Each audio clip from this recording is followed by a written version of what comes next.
Hey guys, it's NT Reads, and as you can see by the video title, today I'll be talking about It Ends With Us by Colleen Hoover. This is the first Colleen Hoover book I've ever read, and spoiler alert, it'll probably be the last.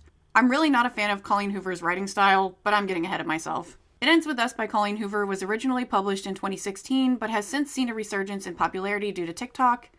It's about a woman named Lily who's moved to Boston to open a flower shop. She meets Ryle, a neurosurgeon in residency, and a complicated romance unfolds. I'm going to be real with you guys. The only reason I read this was because of Amberlynn Reid. I wanted to see for myself why the book was considered controversial and if her take was correct that it in fact is not controversial. And spoiler alert, by the title of this video, I clearly disagree with her. And I do not understand why it's controversial. I can't figure it out. Major content warning for domestic violence. Please click away now if that's a trigger for you, because it will be heavily discussed throughout the video. There will be also mentions of suicidal ideation, gun violence, death of a child. There's really a lot of content warnings for this book, and none of the topics are handled very well. So if that's going to upset you, please click away. It will not offend me. I'm also going to be getting into spoilers, so go read the book first and come back if that's something you're worried about. With that out of the way, let's jump right in. The book opens with the main character, Lily, sitting on a roof ledge like 12 stories high. She reassures the reader she's not going to jump, but she likes to sit on ledges and think about death. Honestly, it's giving, I put the cigarette in my mouth but choose not to light it vibes from whatever YA nonsense that came from. I think Fault in Our Stars, but the John Green girlies will correct me if I'm wrong. Anyway, Lily laments over a terrible eulogy she's just given at a funeral. I was nervous at first. It was the funeral of the prodigious Andrew Bloom, after all, adored mayor of my hometown of Plethora, Maine.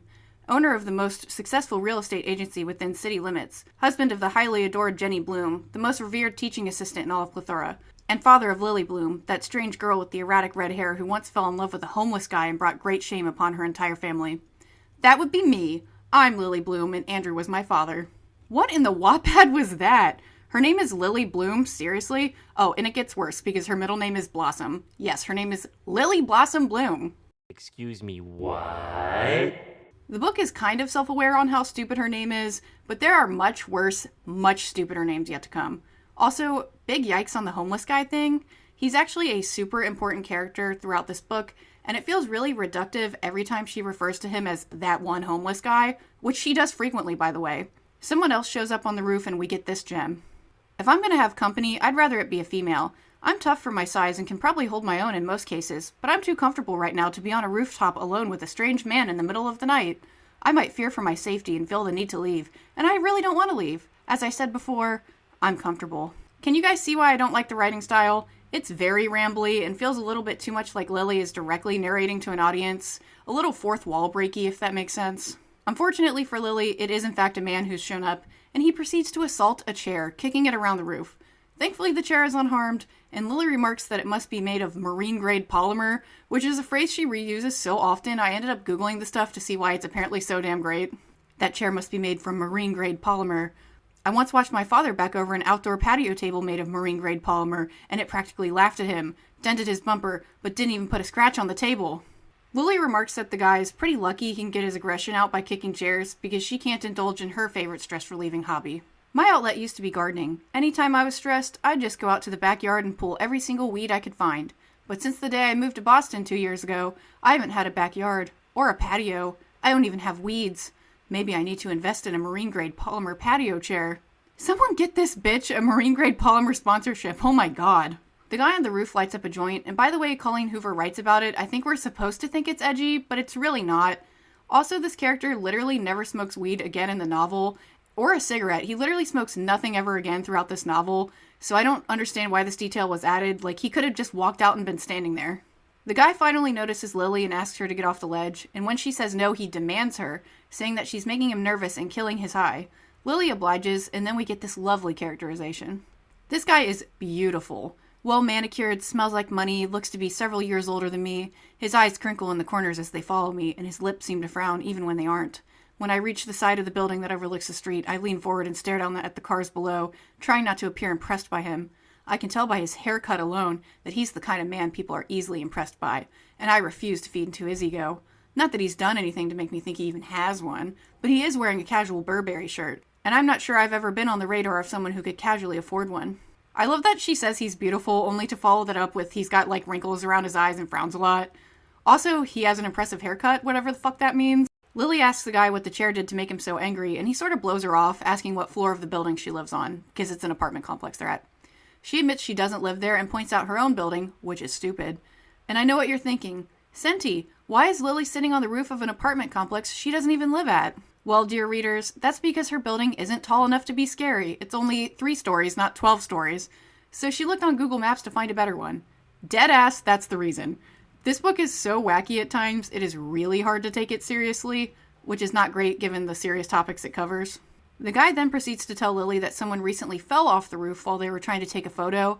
He says that he hoped the camera survived and the guy was able to get the shot, otherwise his death would be kind of pointless. And if y'all don't see that as a red flag, I really don't know how to help you. Lily sees this guy's openness as charming rather than incredibly off-putting, so they continue their conversation. She tells the guy she's not from Boston, and he says he isn't either. He's there for his neurosurgeon residency. Stylish, well-spoken, and smart, and smokes pot. If this were an SAT question, I would ask which one didn't belong. Should doctors be smoking weed? It's just weed, good lord. It's not like this dude is on this roof freebasing cocaine. We finally get the guy's name, and I told you there would be something stupider than Lily Bloom. He smiles. It's Ryle, he says. Ryle Kincaid. I sigh, thinking into myself, that's a really great name. Why do you sound sad about it? Because I'd give anything for a great name. You don't like the name Lily? I tilt my head and cock an eyebrow. My last name is Bloom. Is it really a great name? Really? Ryle? Ugh. Lily and Ryle proceed to talk about how stupid Lily's name is, and she says she is embarrassed that her life's dream is to open up a flower shop. Something about how people would think it's stupid because of her name, except customers wouldn't know her name, so I don't know what she's worried about. Lily tells Ryle her father died, and she's up on the roof to mope about it in her awful eulogy she just gave. Then he drops this on her. He picks up a piece of chipped stucco with his thumb until it breaks loose. He flicks it over the ledge. I feel like everyone fakes who they really are, when deep down we're all equal amounts of screwed up. Some of us are just better at hiding it than others. Girl, what the fuck? I can sort of agree with this sentiment, but this absolutely isn't something I'd say to someone I just met. Lily is okay with this for whatever reason, and says she likes that they can speak to each other in naked truths. This is a phrase that they'll use again later on, frequently actually. Ryle asks Lily to share a naked truth with him, and without hesitation, she starts talking about how her father used to abuse her mother. When I was a kid, I found myself looking forward to the nights they would fight, because I knew if he hit her, the 2 weeks that followed would be great. I pause. I'm not sure I've ever admitted that to myself. Of course, if I could, I would have made it to where he never touched her, but the abuse was inevitable within their marriage, and it became our norm. When I got older, I realized that not doing something about it made me just as guilty. I spent most of my life hating him for being such a bad person, but I'm not so sure I'm much better. Maybe we're both bad people. Again, what the fuck? Does ignoring abuse make you just as guilty? I'd firmly say it doesn't, especially if you're a child. That is not your problem to solve. Ryle looks at me with a thoughtful expression. Lily, he says pointedly, there is no such thing as bad people. We're all just people who sometimes do bad things. Excuse me, sorry for my lack of nuance, but I actually do think there are blatantly bad, evil people in the world. I might just be jaded, but some things, especially domestic violence, can't be excused. Ryle goes on to say the reason he's on the roof attacking chairs is because he had a stressful night at the hospital. He watched a 5-year-old boy die after his younger brother, who I think is 3 years old, accidentally got a hold of a loaded gun and shot the 5-year-old. Yeah, this book gets serious fast and it doesn't take any of it as seriously as it should. If you're wondering why a neurosurgeon resident was dealing with a trauma case, don't worry, so was I, and this plot point will come back later. Lily counters this story by telling Ryle how badly she just fucked up the eulogy at her father's funeral. Her mother forced her to give one, even though Lily repeatedly said she didn't want to. And when Lily got up to speak, she tried to list her father's good qualities, but couldn't come up with any and just stood there. I think she could have just played it off as being too grief-stricken to speak, but apparently not. Lily asks for another naked truth from Ryle to make her feel better, and he says he doesn't have any more. I roll my eyes. Yes, you can. Don't make me feel like the worst person out of the two of us. Tell me the most recent thought you've had that most people wouldn't say out loud. He pulls his hands up behind his head and looks at me straight in the eye. I want to fuck you. What? What the fuck? Oh my god, guys. I screamed when I read this, and not in a good way. Everything about Ryle makes me so uncomfortable. I gather myself somewhat and then say, okay, since we're on the subject, the first guy I ever had sex with was homeless. Okay, guys, so everything about Lily also makes me uncomfortable. We get it, the guy was homeless. He was too poor to afford marine-grade polymer furniture, let alone a house. Lily says her father caught her with the homeless guy, beat his ass, and then she never saw him again. Lovely. Ryle proceeds to tell her that marriage repulses him, he has no desire for a wife, and he especially doesn't want children. Like, he's really brutal about it. He wants to be the best neurosurgeon in the world, and a family would only hold him back. He cuts his eyes to me, and there's a slight grin affixed to his face. When I have time, there are girls who satisfy those needs. I don't lack for anything in that department, if that's what you're asking. But love has never appealed to me. It's always been more of a burden than anything. I wish I looked at love like that. It would make my life a hell of a lot easier. I envy you. I have this idea there's a perfect man out there for me. I tend to become jaded easily, because no one ever meets my standards. I feel like I'm on an infinite search for the Holy Grail. I certainly wouldn't envy someone who saw love as a burden. That's for damn sure. I hope y'all can see how deeply incompatible these characters are, and somehow Lily just ignores that. But I'm getting ahead of myself. Lily says she isn't interested in one-night stands, but she might be willing to do other things, whatever the fuck that means.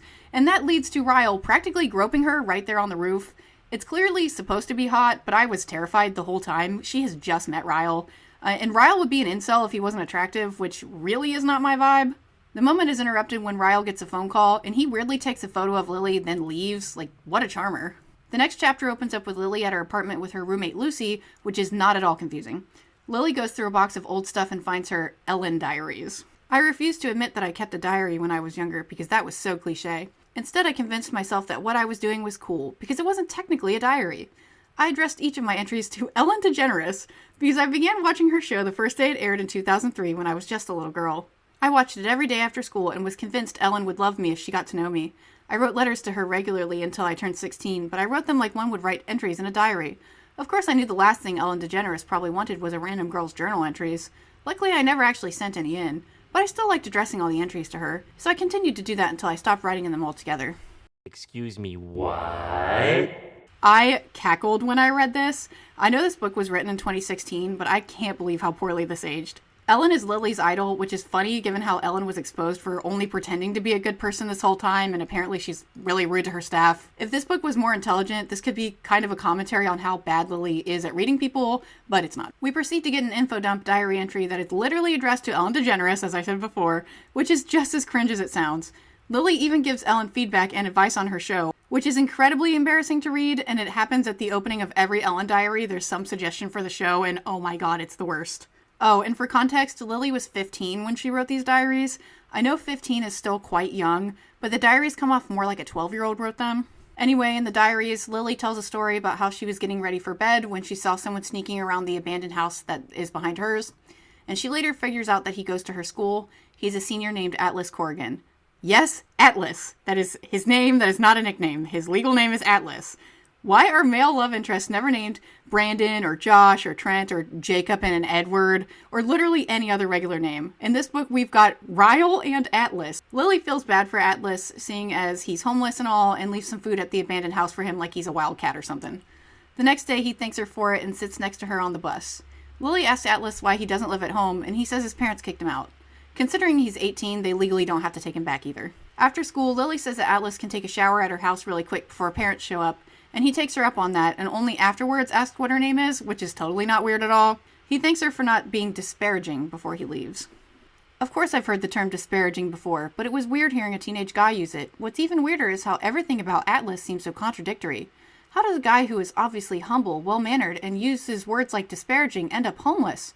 How does any teenager end up homeless? Yeah, it's weird to hear a teenage guy use the word disparaging because teenagers don't fucking talk like that.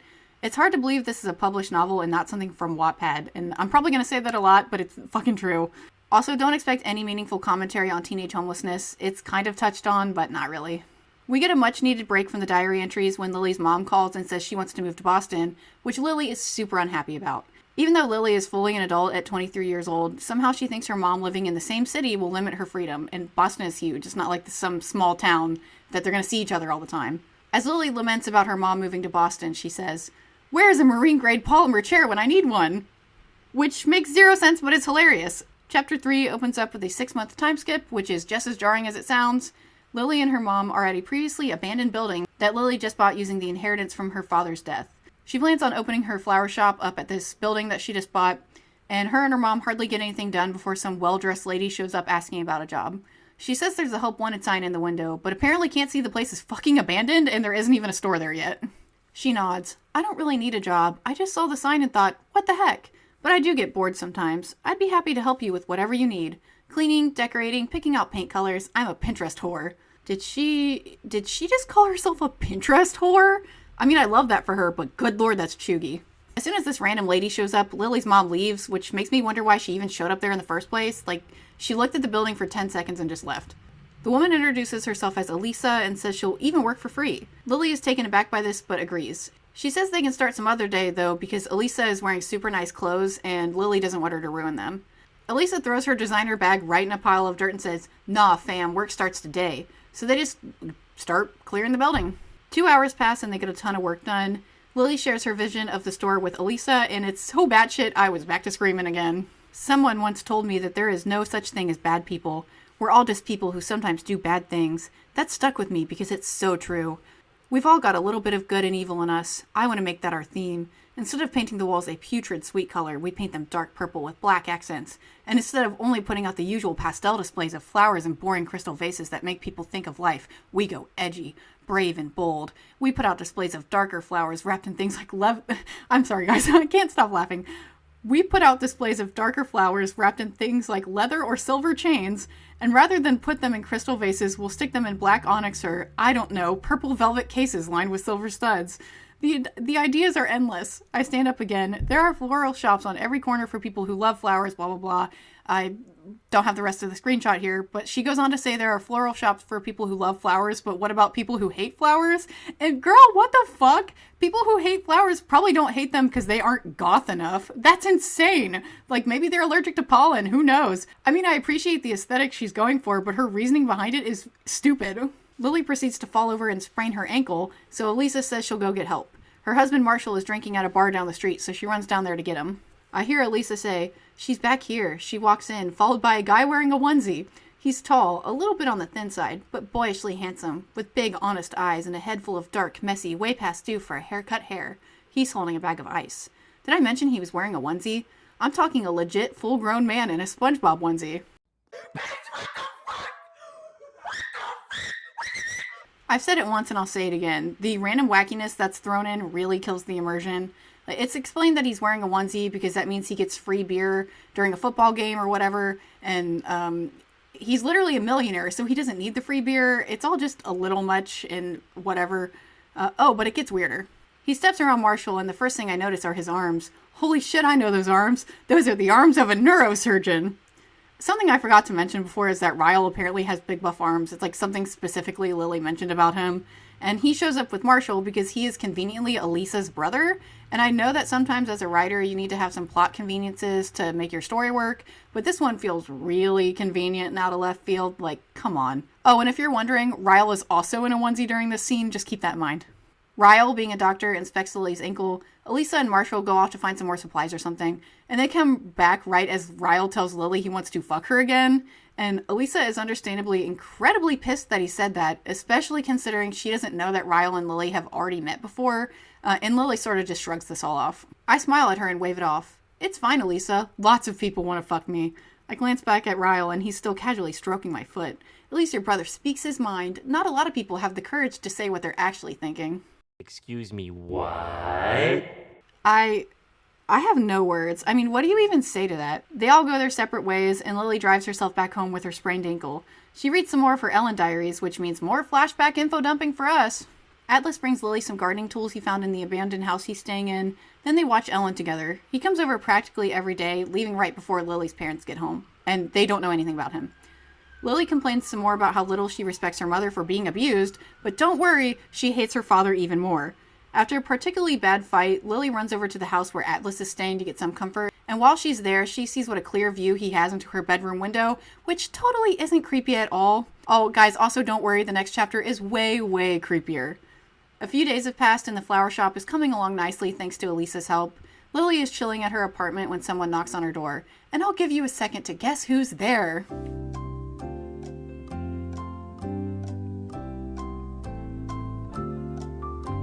Ding, ding, ding! Obviously it's Ryle! He's sweaty and out of breath from running through the building searching for her. And he remembered what building she lived in because that night on the roof she pointed it out and somehow he remembered. But he didn't know what unit she lived in, so he admits to knocking on 29 doors before finding out which apartment was hers. And he says he showed up because he can't get Lily out of his head and the only way to get over her is if they bone. I inhale a calming breath. Ryle, I say carefully. Did you seriously just knock on 29 doors so you could tell me that the thought of me is making your life hell and I should have sex with you so that you'll never have to think of me again? Are you kidding me right now? Okay, but seriously, what the fuck can I even say about this? Like, what is there to say? I don't think I need to sit here and explain why randomly showing up at someone's apartment and knocking on doors until you find them, 29 doors by the way, so you can proposition them for sex is incredibly creepy and probably illegal. He half turns, heading for the hallway, but then suddenly drops to his knees in front of me. He wraps his arms around my waist. Please, Lily, he says through self-deprecating laughter. Please have sex with me. He's looking up at me with puppy dog eyes and a pathetic, hopeful grin. I want you so, so bad. And I swear once you have sex with me, you'll never hear from me again, I promise. Jesus Christ.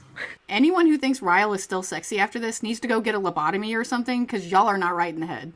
I really, really, really hate this trope of guys acting like absolutely unhinged, insane, and frankly like incels, and it's totally okay because they're hot. Oddly enough, Lily accepts, and she's like, yeah, we can have sex, but I want to shower first. By the time she's finished getting ready, Ryle has passed out in her bed. He's just worked like a multi-day shift because he's a doctor at a hospital. That's the thing they do. So I think he was probably the one who needed a shower, not Lily. Also, it's incredibly gross that he'd get into her bed in his scrubs. Just saying. Lily doesn't really know what to do, so she just lays next to him and goes to sleep. The next morning, they have a sort of awkward interaction where they imply this is the end of whatever weird flirtationship they have going on, and then Ryle leaves. Awesome. I wish the book ended here and he never came back. But we're only 20% of the way through this nightmare, so let's continue. Chapter 6 opens with a weird 53-day time skip. The flower shop is pretty much ready to open, so that's cool, I guess. They're having a soft launch, and Ryle is the first customer.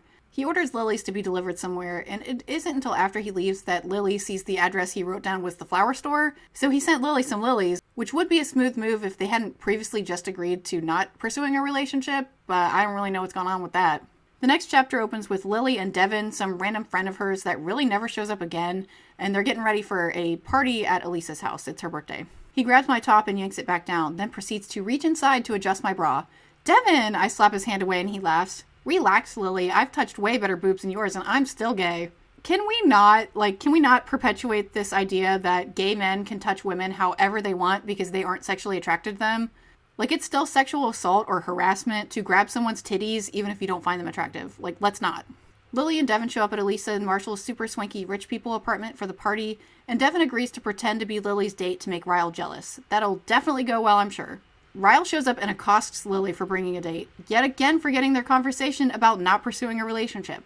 Lily keeps up her act that Devin is her date, which makes Ryle throw a tantrum and storm off. Then she looks up and sees a blurry photo on the wall. The picture is blurred, so it was hard to make out at first, but I can recognize that hair from anywhere. That's my hair! It's hard to miss, along with the marine-grade polymer lounge chair I'm laying on. This is the picture he took on the rooftop that first night we met. He must have had it blown up and distorted so no one would notice what it was. Excuse me, what? Guys, I can't do this. There she goes again with the marine-grade polymer nonsense. What the fuck is even happening right now? I think I'm losing my mind. Lily is sort of disturbed by this, but kind of in a weird way. She's kind of pissed that Ryle is treating her so coldly when he was the one who ruined their potential budding relationship by falling asleep when she agreed to have sex with him. Instead of, she's not upset that he's a fucking creep. She's upset that he fell asleep instead of having sex with her, which is, I'm losing my mind. I'm fucking losing my mind. Lily escapes to the roof to get some fresh air, and obviously Ryle shows up. They argue about their relationship, or lack thereof, rather. Lily tells Ryle to knock off the bullshit and either leave her alone or actually agree to be in a relationship. Ryle just stands there and says nothing, so Lily leaves. She's just about out the door when this happens. But instead, he does something I'm not at all prepared for. He scoops me up into his arms. Ryle! I yell, gripping him around the neck, afraid he might drop me. Put me down! He has an arm wrapped under my legs and one under my back. I need to borrow Lily for the night, he says to Devin. That okay? I look at Devin and shake my head, wide-eyed. Devin just smirks and says, be my guest. Traitor. Devin, what the fuck? Lily's consent is not yours to give, and don't even get me started on how insane Ryle is acting. How anyone is swooning over this right now is beyond me. Ryle takes Lily to his room and they make out, and before Ryle can get her to the bed, Lily tells him to put her down. Ryle gives her some sad little puppy dog eyes and apologizes for being a creep, but tells her she's just so beautiful he can't help himself. All he wants is her. He looks so vulnerable right now. I want to believe the genuine look in his eye, but he's been so adamant since the day I met him that he wants the exact opposite of what I want. And it terrifies me that I'll give in to him and he'll walk away. Girly, he was more than adamant. He literally used the word repulsed when describing how little he wanted a wife and kids. He's only met Lily a handful of times. Like, I think this is the third time they've ever met, ever. And that's not enough time for someone to change their mind so completely. Lily agrees to give Ryle a chance, but says they aren't having sex.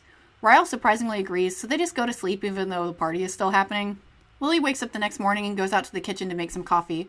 A very hungover Elisa joins her, and she asks what's going on with her and Ryle. I guess Ryle lives with Elisa. It's not really that clear. Elisa starts to give some kind of warning about Ryle, but he shows up and is super upset about whatever she was about to say, so she stops, which is totally not weird or awkward at all. Elisa makes an excuse to leave, and Lily says she has to go to work too. Ryle says he'll be busy for the next few days, but he'll call her when he has time. In the next chapter, Lucy, Lily's not at all confusing roommate, says she's moving out because she's engaged now. Lucy really doesn't even need to exist in the story and serves no purpose to the plot, so I wish she didn't exist at all. Like, she was in one scene and then she moved out. Like, for what? Devin from the previous scene is another one of those characters who existed and he served his purpose and now he's gone forever. Anyway, Lily reads some more of her Ellen diaries, so more info dumping about Atlas for us.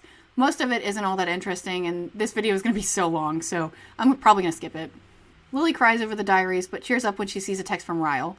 He comes over to her apartment after an 18-hour surgery and talks about how cool and prestigious this surgery was, as if being a doctor means he isn't a total creep. He says he's too tired to get down and dirty, and Lily said she didn't want to have sex with him anyway, but somehow they end up boning anyway. It's confusing. I'm incredibly grossed out that he didn't shower first, considering he was just in surgery for 18 fucking hours, but they seem to have a good time, so good for them, I guess. The next chapter opens up at the flower shop, and Lily asks Elisa if she donates to charity. She wrote about it in her Ellen diaries that I skipped, but she has some weird moral hang-up about rich people who don't donate their money to charity, and I get the sentiment, but the way they presented this is incredibly childish and one-dimensional. Like, first of all, not all charities are good if you actually look into them, and a lot of people donate for a tax write-off, not actually because they're being a good person. Whatever. It's stupid.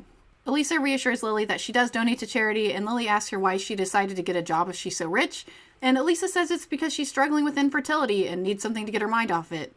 This is yet another serious topic that is not explored in much depth and really does not serve a purpose in the story.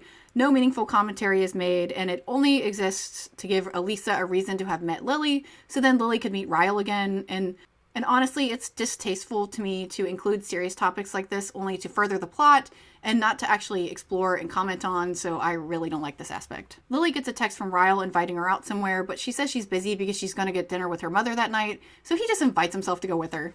I stare at this text for a moment. He wants to meet my mother? We aren't even officially dating. I mean, I don't care if he meets my mother. She would love him. But he went from not wanting anything to do with relationships to possibly agreeing to test drive one to meeting the parents all within 5 days? Good God, I really am a drug. No, the takeaway should be that Ryle is a lunatic, not that Lily's magic pussy changed his mind on getting married. Like, yikes. That's called future faking, by the way, and it's a huge red flag. They go to the restaurant, and Lily didn't even tell her mom in advance that Ryle was coming, so she assumes he's the waiter when he walks up, which is totally not awkward. The actual waiter comes over, and Lily is shocked because he looks just like Atlas, that one homeless guy she fucked that one time. Overwhelmed, Lily goes to the bathroom, and on the way there, she runs into the waiter again, and it turns out it really is Atlas. So they have a quick, sort of awkward conversation before Lily goes back to her table. After dinner, Ryle and Lily leave separately from the restaurant, and Atlas is waiting for her at her car. I guess this girl just attracts creeps or something. While Atlas isn't as bad as Ryle, he still does some questionable shit. He asks about Ryle, so Lily asks him if he has a girlfriend. I do, actually. Her name is Cassie. We've been together almost a year now.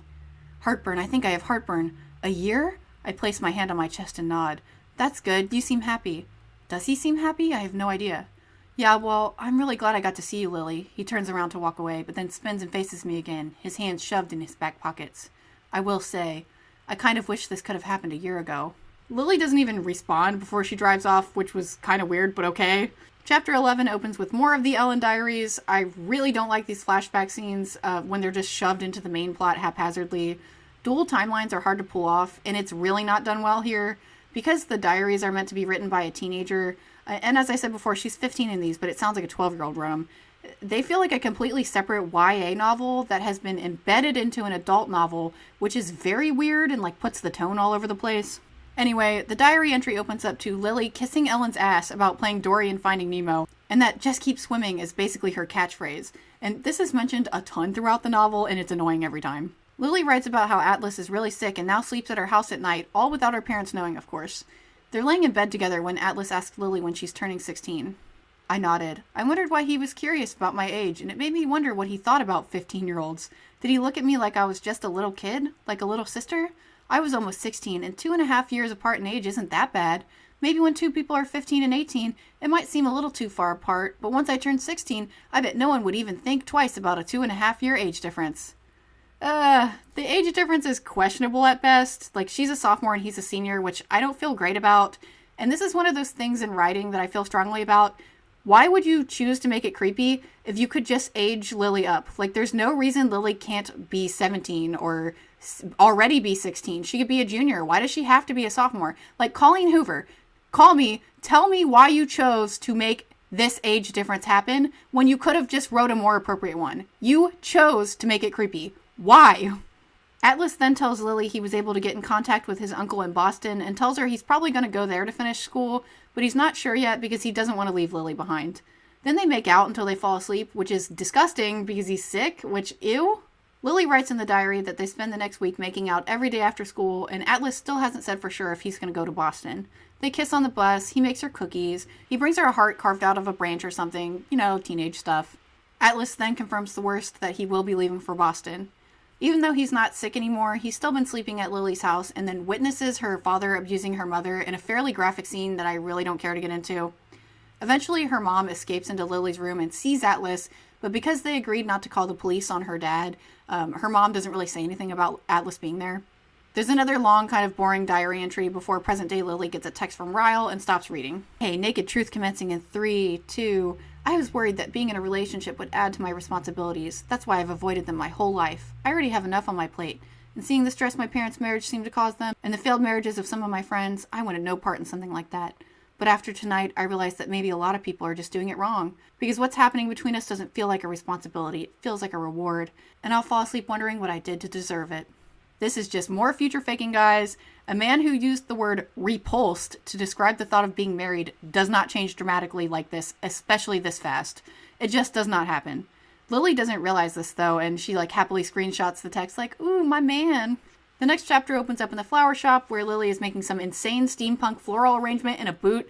Ryle and Marshall show up after work with onesies because they want to go to the bar and watch the game, and remember they have to wear onesies to get free beer, despite the fact that Marshall is a millionaire. Don't question it. They all go to the bar, and, oh, by the way, I think they also brought onesies for, Lily to wear. But they go to the bar, and Elisa says she can't drink because she's pregnant. Excuse me, what? I love that the plot used her infertility issues as a convenient plot point for, that one time, and then, she's immediately pregnant when the plot needs her to be pregnant, which is definitely how that works. Awesome. I wish life were that simple. It's casually dropped that Elisa and Ryle had an older brother who passed away when they were kids, which is important for later. Ryle goes home with Lily, and they make out in their onesies, which, good for them, I guess. In the next chapter, Ryle shows up at the flower shop and bones Lily in the back office, and he rubs his stethoscope on her, which is not a euphemism. I literally mean his doctor's stethoscope, which fucking gross. It's supposed to be sexy, but ew. I don't know if they wipe them off between patients. I hope to God they would, and oh my God, please, I hope he wipes it off before he uses it on a patient. Ew. Oh, but he also drops this absolutely massive red flag. He leans his head back against the couch. Oh yeah, that does come first. But do you know what my second favorite thing about you is? I shake my head. You don't put pressure on me to be something I'm incapable of being. You accept me exactly how I am. What he's really saying here is, don't ask me to change because I won't. Which is not a great thing to say. Read in between the lines, Lily. This man is trouble. In the next chapter, Ryle comes over to Lily's apartment for dinner, and she's making a casserole for him wearing nothing but an apron. Ryle literally bites her ass before bragging about a super intense surgery he's going to do soon where he's going to separate conjoined twins, which is totally not random. Cool for him. Then drinks some wine and Ryle goes to shower, which is weird because he should have just did that before he came over, but whatever. Ryle gets finished with his shower, he comes out and he goes to grab the casserole out of the oven, but Mr. Neurosurgeon, smartest guy ever, wants to be the best neurosurgeon alive, fucking does it without an oven mitt, so he burns himself and drops it. And how he grabbed a full casserole dish, only one-handed, because he only burned one hand. How do you grab a full, heavy glass dish with one hand? That's also stupid. But whatever. He burns himself, he breaks the glass, and Lily's a little drunk, so she laughs about it. I'm instantly not laughing anymore. I'm on the floor, my hand pressed against the corner of my eye. In a matter of 1 second, Ryle's arm came out of nowhere and slammed against me, knocking me backward. There was enough force behind it to knock me off balance. When I lost my footing, I hit my face on one of the cabinet door handles as I came down. Pain shoots through the corner of my eye, right near my temple, and then I feel the weight. Heaviness follows and it presses down on every part of me. So much gravity pushing down on my emotions, everything shatters. There it is, guys. I'm sure this moment was supposed to catch the readers off guard, but I saw it a million miles away. Ryle has been an incredibly shitty person this whole time and has done nothing to hide it, so I was not at all surprised when this happened. I'm so sorry, he says again. I pull back and his eyes are red, and I've never seen him look so sad. I panicked. I didn't mean to push you away. I just panicked. All I could think about was the surgery Monday and my hand, and I'm so sorry. He presses his mouth to mine and breathes me in. He's not like my father. He can't be. He's nothing like that uncaring bastard. Yeah, but that's what they all say. The first time is always just an accident, and that's just so they can judge your reaction to being abused. If you put up with it, then they know they can get away with more. But to Lily's credit, she doesn't immediately forgive him and is kind of conflicted about what happened. I know, I say, cutting him off. I know, Ryle, it was terrible. You pushed me. You made me question everything I thought I knew about you. But I know you feel bad about it. We can't take it back. I don't want to bring it up again. I secure the bandage around his hand and then look him in the eye. But Ryle, if anything like that ever happens again, I'll know that this time wasn't just an accident, and I'll leave you without a second thought. In the next chapter, Ryle and Lily, along with Elisa and Marshall, go on a double date to the restaurant that Atlas works at, and Lily was trying to get him to pick another restaurant, but she's not really good at standing up for herself, so they all go to that restaurant. Of course, they immediately encounter Atlas, and they find out he's not a waiter after all, but the chef and owner of the restaurant. The next 5 seconds go unnoticed by everyone at our table, but they play out in slow motion to me. Atlas's eyes fall to the cut of my eye, the bandage wrapped around Ryle's hand, back to my eye. So Atlas apparently figures out this is an abuse situation immediately, even though apparently nobody else has said anything about this. Lily panics and goes to the bathroom, to which Atlas follows her inside and locks the door behind him. And like I told you he was a creep, what do you want me to say? Atlas basically interrogates Lily about her injury, which is not at all how to get a survivor to open up and trust you. She says it was only an accident, but Atlas says he knows she's lying and demands she leaves Ryle. Again, this is not a good strategy to help a survivor. They're not going to leave until they're ready, and trying to force them to do that is only going to alienate you from them, and they're losing a resource that really could be helpful to them. So you can't force people to do that. It's just not going to happen. When Lily continues to insist it was an accident, Atlas says she sounds like her mother, which is fair, but incredibly insulting to say. Lily storms out of the bathroom and runs right into Ryle, who sees Atlas also in the bathroom, like, as he walks out, and Ryle is understandably pretty, taken aback by this. In what becomes one of the most dreadful moments I can imagine, he spins around and strides toward Ryle, grabbing him by the collar of his shirt. Almost as soon as it happens, Ryle forces Atlas back and slams him against the opposite wall. Atlas lunges for Ryle again, this time shoving his forearm against Ryle's throat, pinning him against the wall. You touch her again, I'll cut your fucking hand off and shove it down your throat, you worthless piece of shit. At this point, Atlas just needs to write a book on how not to help abuse survivors 101, because he's on a roll. Yeah, let's make a known abuser angry and embarrass him in public. He definitely won't beat his girlfriend the moment they're alone together. I also want to punch Ryle, so I get it, but Atlas is going to get Lily killed if he keeps this up. Oh, and I also don't like that the supposed good guy of this pseudo-love triangle is also quick to violence. That is not a good thing. Ryle sort of gets the last word when he realizes who Atlas is and calls him that homeless guy Lily pity fucked, which makes Atlas so angry he kicks them all out of the restaurant. Elisa and Marshall didn't witness the altercation, so they just stay at the restaurant, all clueless, while Lily and Ryle leave. In the next chapter, we're back at the flower shop. Atlas shows up with a gift and apologizes for telling Lily she was like her mother. He writes his phone number on a sticky note and slips it into her phone case, so she secretly has it in case she needs any help. This is a step in the right direction, but it would be incredibly dangerous for Lily if Ryle ever finds it, so Atlas should have just put his name in her phone as Lucy, like Lily's old roommate, or Darren or Devin or whatever the fuck his name was, or some other innocuous name. Atlas leaves and Lily opens the present. It's a signed copy of Ellen DeGeneres' book, which is supposed to be cute, but the whole Ellen thing is just so unbearably cringe to me. Then Lily goes home and reads some more of the Ellen diaries, which, yay, more info dumping for us again. Atlas does end up leaving for Boston, and it's been 2 months and he comes back to town to visit Lily. Their reunion is getting a little hot and heavy when this happens. He said he wanted to tell me something and his voice grew serious. He readjusted me so that I was straddling his lap, because he wanted me to look him in the eyes when he told me. I was thinking maybe he was about to tell me he had a girlfriend or that he was leaving even sooner for the military, but what he said next shocked me. He said that the first night he went to that old house, he wasn't there because he needed a place to stay. He went there to kill himself. Oh boy! It's not like that's a huge thing to dump on someone out of nowhere or anything. I get confiding in a friend, but they're currently in Lily's bed, kind of about to have sex, so I really don't think this is the time or the place for this kind of conversation. He was sitting in the living room floor with a razor blade to his wrist. Right when he was about to use it, my bedroom light came on. You were standing there like an angel, backlit by the light of heaven, he said. I couldn't take my eyes off of you. Double O boy! Atlas apparently gets a pass for staring into a young girl's window because he's so troubled and having a hard time. Like, fuck that. I'm sorry, fuck that. I don't find any of this sweet or flattering in any way whatsoever. Atlas tells her he's leaving for the military soon and promises to come find her when he gets out, which, like, it makes it sound like it's prison. He says if she ever wants to find him, he'll be in Boston. Then they have sex! Oh, it's Lily's 16th birthday, by the way, if that somehow makes it any less creepy. He's still 18, like he hasn't had his 19th birthday yet. I'm just glad Colleen Hoover had the insight not to write an explicit sex scene between teenagers, and the prose surprisingly tastefully hints at the sex without showing it, so thank God for that.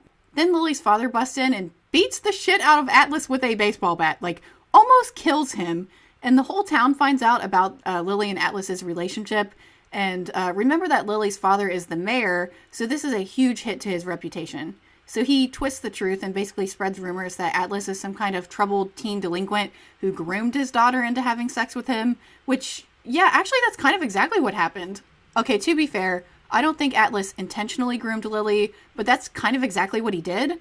At 18, he's a legal adult, and he should know better than to rely on a 15-year-old to provide for him both physically with things like food, a place to sleep, shower, and also emotionally with the weight of, like, his homelessness and his bad relationship with his family. Like, that is a lot to put on someone, especially a 15-year-old. And that's not to say that Atlas shouldn't seek help for his situation. He absolutely should. But he needs to find an adult to contact and not an even younger teenager. Oh, and then he drops that he was going to kill himself, and Lily is the only thing that kept him alive, conveniently right before they have sex. Like, ooh, no thank you. Like, again, I don't think Atlas's character intentionally groomed Lily, or at least that's not how Colleen Hoover intended to write him, but that's exactly what happened, really. Anyway, that's the end of the Ellen diaries. She doesn't write in them anymore because she doesn't have Atlas in her life. She never saw him again until that recent reunion at the restaurant, even though she did eventually move to Boston to look for him, because this takes place in Boston because she went there explicitly to look for him, and too bad she found him after she was already with Ryle, I guess. This chapter is the end of part 1 of the book, and it ends with Lily deciding that even though she has met Atlas again, she is going to decide to pursue Ryle instead. Part 2 opens up with Lily going to Elisa's apartment to meet her and Ryle's mother. Lily is nervous, but everything goes super well, and she talks with Elisa about her pregnancy. I can't wait for you and Ryle to have a baby, she says.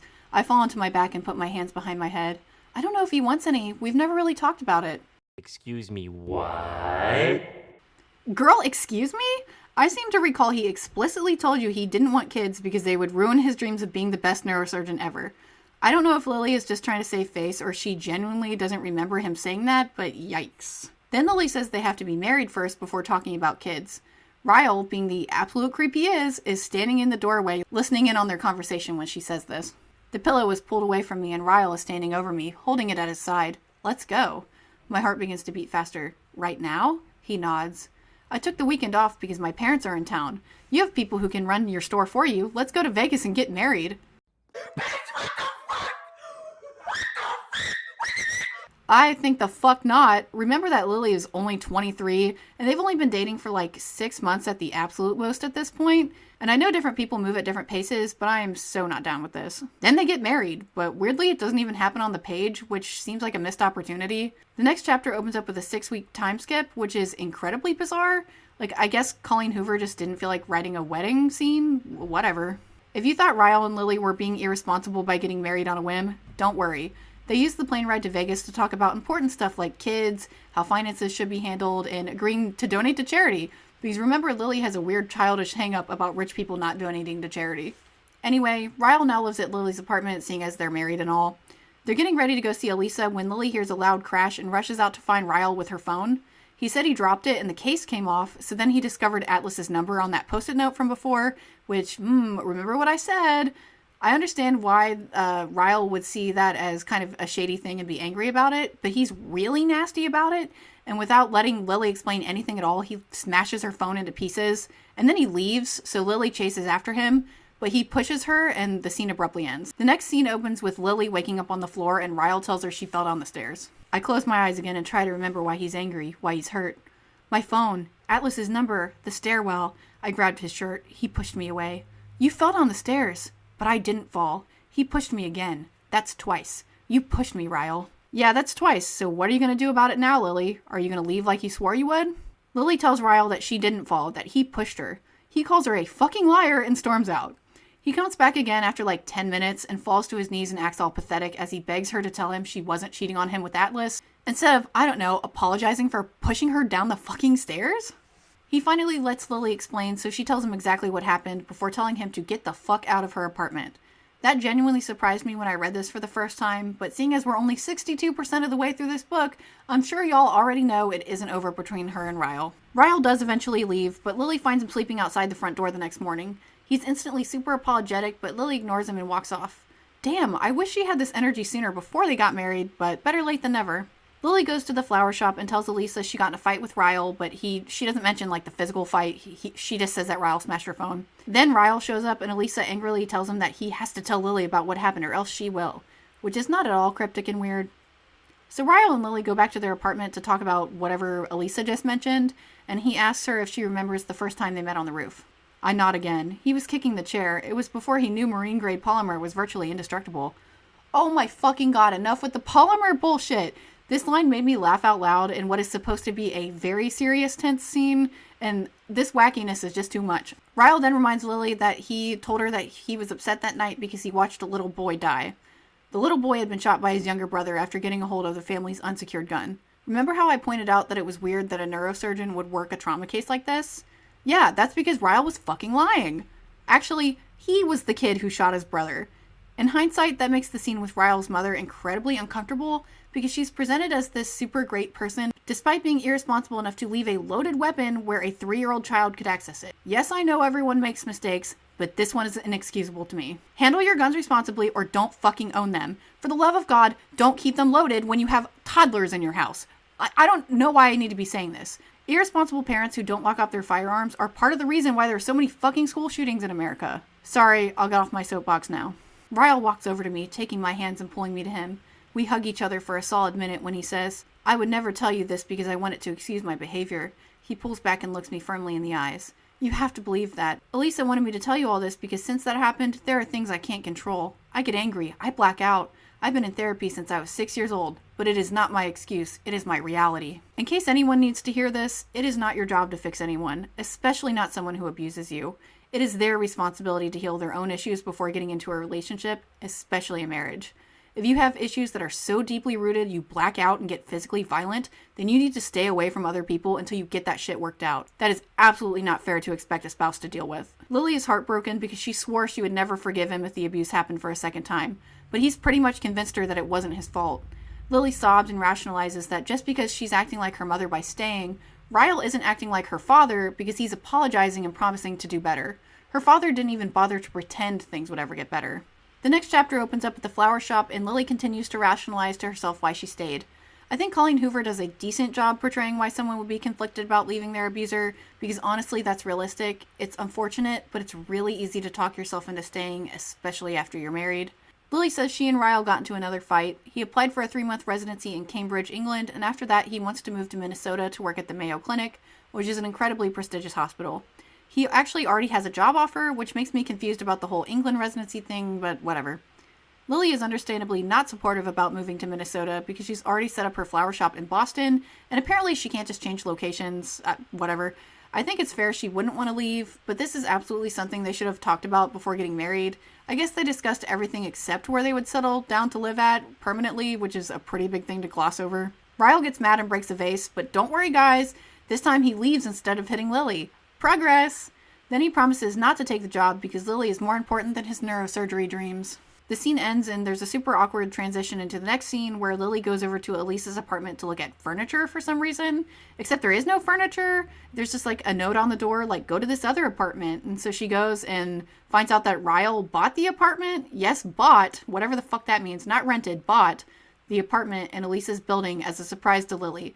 It's like way bigger and fancier than her current apartment, which is cool, but seeing as they're married, it's kind of a huge red flag to buy an apartment and decide you and your spouse are moving there without mentioning it or discussing it or running it by them. Of course, Lily is super grateful and excited despite it being super obvious Ryle is love bombing her to try to get her to forget about their last fight. This book is really uncomfortable to read, and I think that's the point, but I don't like it. So they move into the apartment, and Lily is super happy with how things are going. Ryle comes home with a newspaper and tells Lily she's won a Best New Business Award, which is super random and out of left field because it was never mentioned before, and I would think that whoever, gave her this award would contact her first before printing it in the newspaper. It's just weird. Also, he got the residency at Cambridge. Also, Elisa is in labor, so they have to get to the hospital right now. God, the pacing of this book is fucking insane.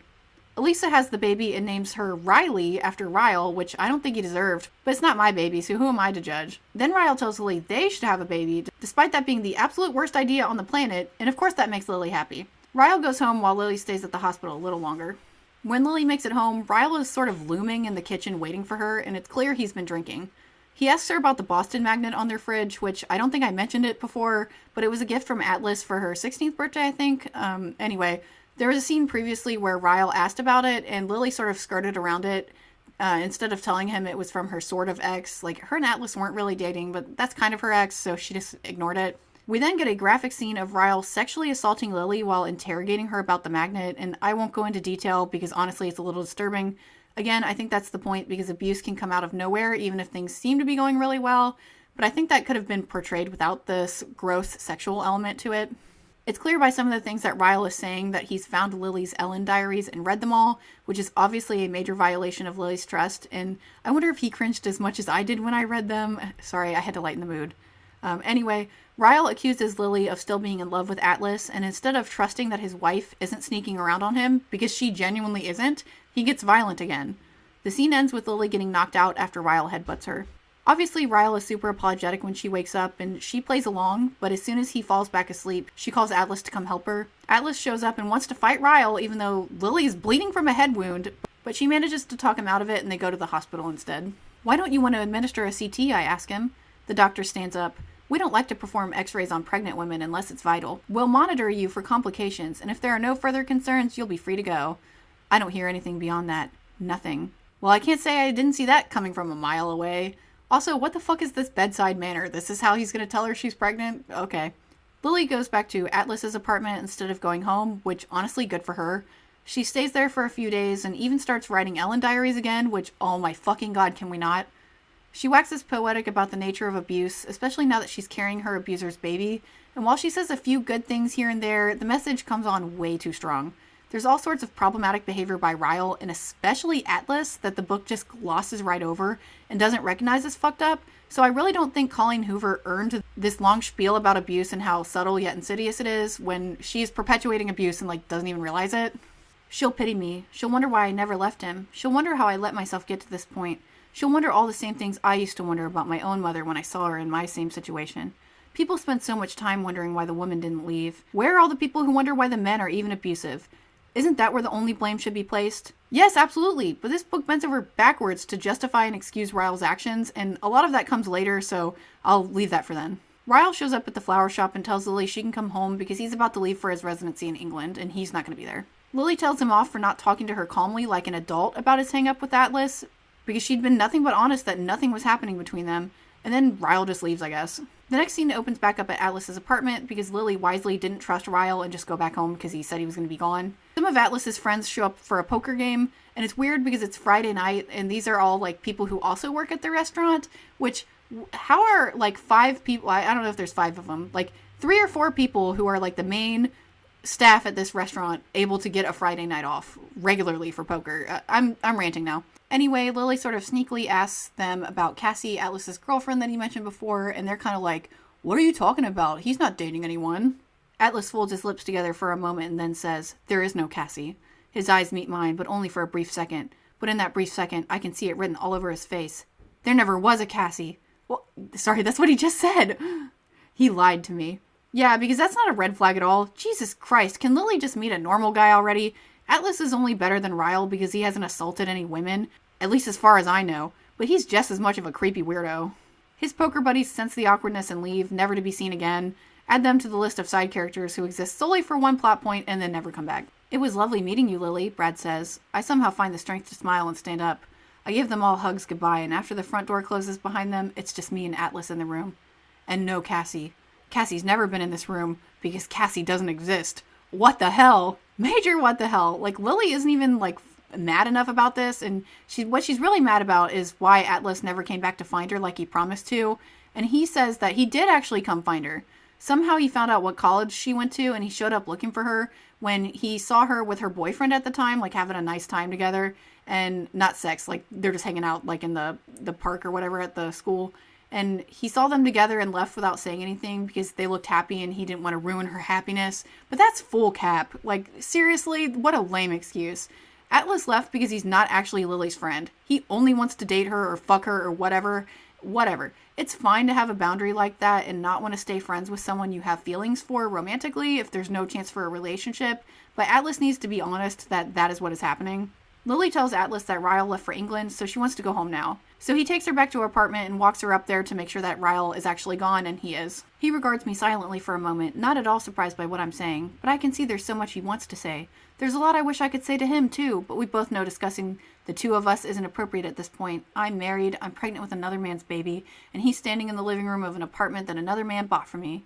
I say these aren't very good conditions in which to bring up all the things we should have said to each other a long time ago. Y'all, can you see how clunky this writing is? That was really hard to read, and the whole book is like this, and good God, it's a slog.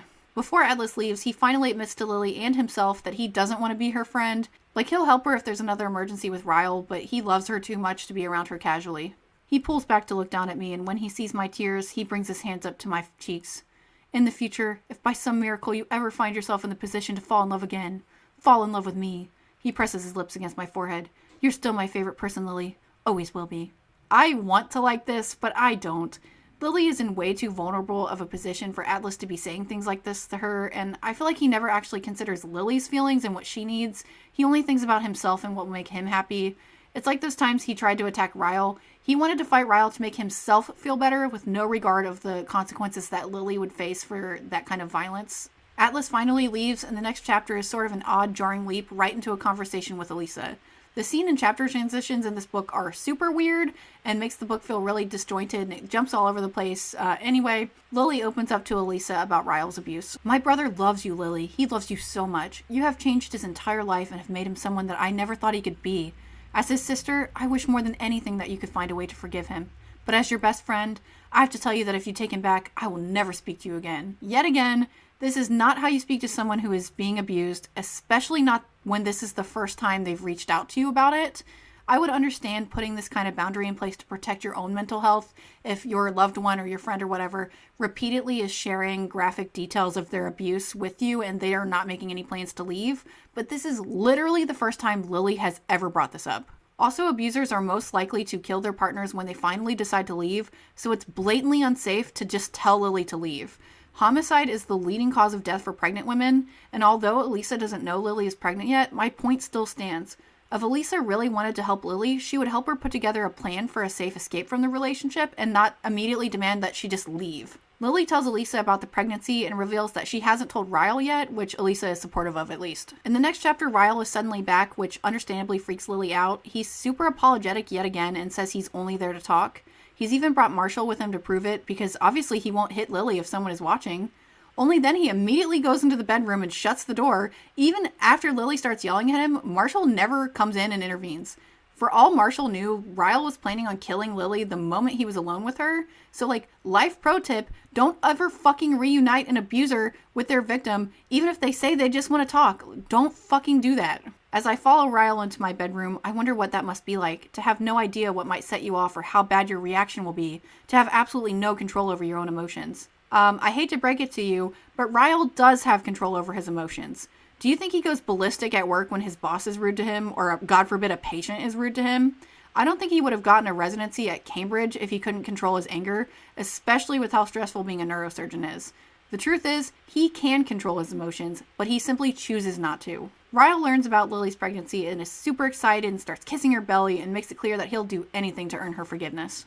I don't even know where to start, Lily. He rubs his hands down his face. How about you start with, I'm sorry I attacked you. His eyes meet mine, wide with certainty. Lily, you have no idea. I am so sorry. You have no idea what I've been through these past 2 months, knowing what I've done to you. I clench my teeth together. I can feel my fingers as they fist around the blanket beside me. I have no idea what he's been through? I shake my head slowly. You have no idea, Ryle. Thank God Lily is finally starting to see through his bullshit. Of course his first concern is for himself, not his pregnant wife who's been alone and terrified for months on end. Lily rightfully tells him off for what a terrible person he is. I lift my chin, looking at him with finality. I wish this baby wasn't yours, Ryle. With everything that I am, I wish this baby was not a part of you. If I thought his world couldn't crumble more, I was wrong. He walks out of my bedroom and I press my face into my pillow. I thought if I could just hurt him like he had hurt me, I would feel avenged. I don't. Instead, I feel vindictive and mean. I feel like I'm my father. Wow, great. Lily's big moment is instantly ruined by implying a survivor who speaks candidly about their feelings toward their abuser is acting abusive. What she said wasn't even particularly nasty. It was just honest, and she's allowed to feel the way she does. I can't understate how disgusted this made me feel when I read it, and I don't want to talk about it anymore. Ryle leaves, and then there's another weird transition into the next chapter where he's just gone again, and Lily is going to babysit for Elisa for whatever reason, and this goes nowhere, and I don't know why it was included. Then all of a sudden in the next chapter, Lily shows up to her mom's house to tell her about what happened with Ryle. Remember how Lily was so worried that her mom moving to Boston would completely ruin her freedom? Yeah, neither do I, because her mom was almost never in this novel, but whatever. Lily's mom talks candidly about her own abuse and doesn't just immediately shut down the conversation by telling Lily that she just needs to leave. She does eventually encourage Lily to leave, but she isn't so confrontational about it like the others were. The next chapter opens up on Lily's baby shower that's being held at Elisa's apartment. Ryle shows up and somehow nobody stops him when he and Lily go downstairs to their own apartment alone. Like, nobody says anything or at all. Like, what the fuck? You'd think that at least Elisa would be concerned about Lily being in potential danger, but, like, nobody does anything about it. Thankfully, all Ryle does is put together a crib and leave, but it could have been so much worse. There's a 2-week time skip in the next chapter, and Ryle hasn't been back. Lily invites him over to see a mural she painted in the nursery, and they have a conversation about the future. Ryle says he doesn't know what else he can do to make it up to her and doesn't want to lose his family, but Lily says she isn't ready to make a decision yet. She's so close to birth that she wants to wait until afterwards to decide on whether or not they're going to get a divorce, which I think is fair. Another few weeks pass and Ryle is living back at their apartment together again, but they're not in a relationship and they don't sleep in the same bed. Things are going well. Then Lucy goes into labor and gives birth like 2 pages later in a super vague, rushed scene. And I understand that sometimes births can be super quick and kind of unexpected, but I feel like Colleen Hoover just didn't want to write a birth scene, like maybe she didn't know how. It's the same thing with the wedding. It's like she opts out of the really impactful emotional scenes because she's too lazy to write them, or I don't know why. Anyway, the baby is born and they name her Emerson after the brother that Ryle shot when he was a kid. And for a guy who is still so traumatized that he flies into blind rages and attacks people, I don't think it's a great idea to essentially make their child's name a trigger, but whatever. I'm still incredibly angry with him that we're even in this predicament to begin with, so my smile is simply due to making a little headway. Sometimes parents have to work through their differences and bring a level of maturity into a situation in order to do what's best for their child.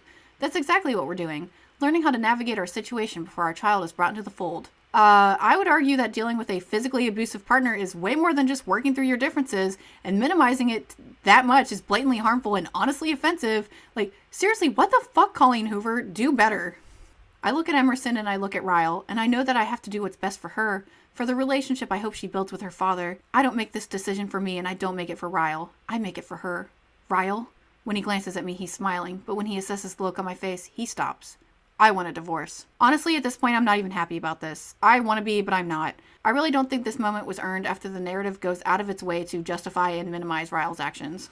Cycles exist because they are excruciating to break. It takes an astronomical amount of pain and courage to disrupt a familiar pattern. Sometimes it seems easier to just keep running in the same familiar circles, rather than facing the fear of jumping and possibly not landing on your feet. My mother went through it. I went through it. I'll be damned if I allow my daughter to go through it. I kiss her on the forehead and make her a promise. It stops here, with me and you. It ends with us. Again, this is all a little too self-congratulatory. Colleen Hoover is like, look at my poignant commentary on abuse and cycles and generational trauma and blah, blah, blah, blah, blah. But please ignore all the stalking and grooming and other creepy behavior I endorsed and romanticized. It ends with us. Folks, she said the title, so it means it's time to roll the end credits. Thanks for watching, and wait, what? There's an epilogue? 11 months have passed, and Lily and Ryle are co-parenting like champs. He completely stopped being abusive and apparently hasn't shown any concerning behavior since, and she'll even leave her daughter alone with him, a known abuser. I hate to break it to you, but that is a complete and utter fantasy. Abusers don't change completely when you decide to put your foot down, and it's dangerous to imply they would. Like, she just said, oh, I'm done with your abuse, and he said, yeah, you're right, I'm not going to abuse ever again. Like, what the fuck? Lily's walking down the street to drop off Emerson with Ryle when she runs into Atlas, because of course she does. They sort of awkwardly catch up, and Lily alludes to being single, but the conversation doesn't really go anywhere because she's already running late meeting Ryle. So her and Atlas part ways, and previously volatile Ryle is totally fine with Lily being late to dropping their child off, because that's so realistic. Lily leaves her baby with her abuser before channeling her main character energy to run through the streets to find Atlas again, and obviously she finds him. I'm out of breath, panting and nervous. I forgot to tell you Emerson's middle name. I put my hands on my hips and exhale. It's Dory. Be fucking for real. I'm so tired of this Ellen and finding... I'm tired... Okay, to be fair, I'm tired of all of this shit, but like, especially this Ellen stuff. It's not cute. It's embarrassing. I really don't like it. Can y'all tell I'm at the end of my rope? Lily and Atlas passionately embrace right there in the street, and he's like, you can stop swimming now, Lily. We finally reached the shore, which is so fucking cringe I want to die. And that's it. That's the end of the book. For real this time. Well, until the sequel, of course, which I'm not gonna fucking read, so don't ask, I'm not gonna read it. I don't know what to say that I haven't said already. I think Colleen Hoover had good intentions while writing this, but she fumbled the execution massively. She excuses creepy and violent behavior from Atlas while condemning Ryle, only to then completely redeem Ryle at the end. Like, there's so much harmful and dangerous misinformation about how abusive relationships work and how to help someone leave one that I really don't even know how to start explaining all of it. It ends with us absolutely romanticizes abuse. To me, there is no question about that. As soon as the abuse stopped being necessary to the plot, it just vanished. Poof! Like, it never happened. Like that's how abuse works. It's just there and then it's fucking gone. Like, what the hell? Like, what the fuck is the message here? That if you stand up for yourself against your abuser, they'll just give you a round of applause and be like, yeah, you're right. I'm never gonna hit you again. Like, what a fucking mess. Not to mention the clunky writing, awkward scene and chapter transitions, immersion-breaking wackiness, and characters that exist for one scene, never to return again. This feels like a book written by a 16-year-old on Wattpad, not a grown-ass woman. Oh, and I didn't even mention the controversy about the coloring book. What coloring book, you ask? The one Colleen Hoover was going to release as merch for the book. For the movie, because I think there's a movie, I don't fucking know, but what the fuck was she thinking? What kind of things would you color in this book? Lily's blood on the floor after Ryle beat her for the second or third time? The fucking stairs he pushed her down? The marine grade polymer chairs? What are you gonna color? What the fuck? Like, obviously the coloring book was canceled and Colleen Hoover apologized for it, but like, who ever thought this was a good idea? Like, how did it even get announced? Like, who? Why? I'm so tired, y'all. Anyone who made it this far into the video, like, this is an unhinged rant at this point. Thank you all for watching if you're even still watching at this point. I am gonna go now and try to clear my mind of whatever the fuck this whole nonsense was. I will see you in the next video, guys. Thanks for watching.